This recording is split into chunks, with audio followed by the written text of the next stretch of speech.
calling Kerr's description, quote, hilarious. But then yesterday, Kerr described how he was angry that the original comments were taken out of context, emphasizing that it was the stress level and injuries from that last finals run that made this season less enjoyable. So, Shannon, there's a lot there. Are you buying this explanation? Yeah, I'm glad you called, but you said bull jive. Because that's what this is. Steve Kerr, you should be upset that you said it publicly, not that the guy tweeted it or put it out there. That's what you said. What did you expect to happen? You were around Kevin Durant for 3 years. You know he's ultra sensitive. You know he hears and sees all. What did you think his reaction was going to be when you said in a 15-50 season you had more fun than you had the previous season when you almost won the title? How did you think you were going to, Kevin Durant was going to accept that? And you know how y'all know? Because guess what, Skip? You spent that entire year walking around on eggshells. You guys did everything you possibly could to make sure Kevin Durant felt okay.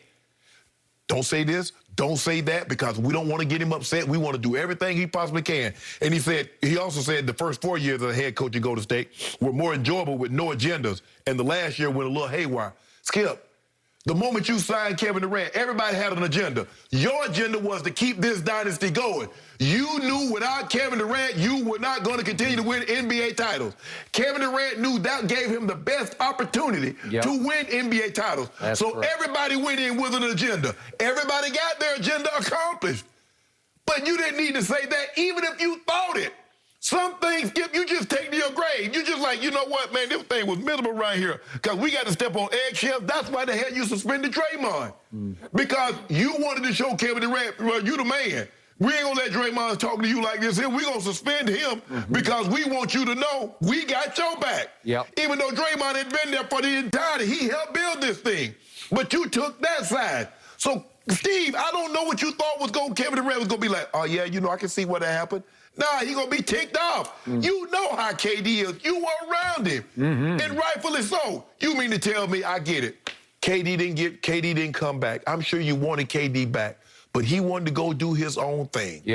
Let the man go. You got what you wanted out of this, Steve. Damn, y'all gonna turn me into a bigger KD fan than LeBron fan. The way y'all keep beating him up. True, and you should be. Because you know Kevin Durant is the best player. See, there you go. See, that's why I can't talk with you. That's why I can't talk with you. I got it. Okay, before I launch on this, just for the record, Steve Kerr did use his media availability before the game last night to just go off on this and say it was completely yanked out of context. So I listened to what he said, and he said, I was trying to explain that fifth year was just an absolute bear, which was the last year with Kevin. It was the stress level. This is what he said before the game last night. 2 season-ending injuries during the finals, obviously Clay and Kevin. DeMarcus Cousins also had a serious injury that took him out of the playoffs for 6 weeks. We had all kinds of stress. So he's saying that was the context in which he spoke. Why didn't he say that during the interview? Okay. Then Drew Schiller, who first tweeted out the quote-unquote, out of context, according to Steve Kerr, is the game analyst for the Warriors G League team in Santa Cruz, the Santa Cruz Warriors. And so now he is profusely apologizing, saying, I was out of line, I messed this up. And again, I think he's fearing a little bit for his job because he works he worked for the Warriors. Yes. Okay, now to my conclusion about all this. First of all, it's funny about podcasts. You do a podcast.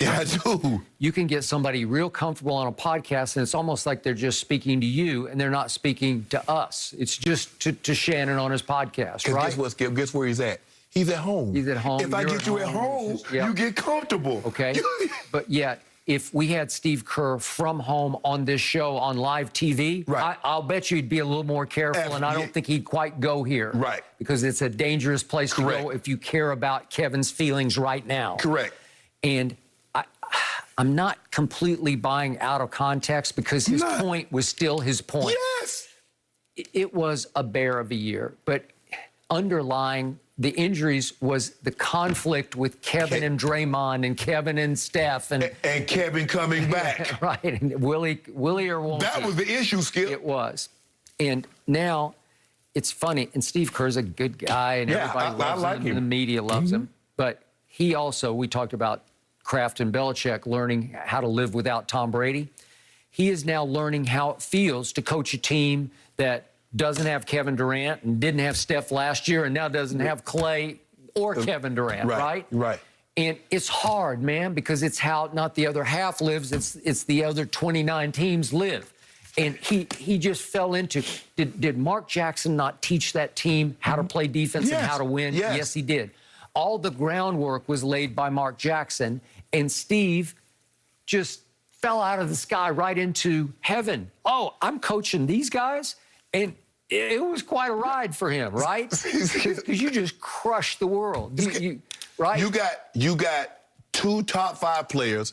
You got one of the top 5 shooters of all time. Yep. You got a guy in Draymond that understands his role, can run the offense, can rebound, can assist. He's going to end up averaging more assists than points this year, Skip. But that's what you have.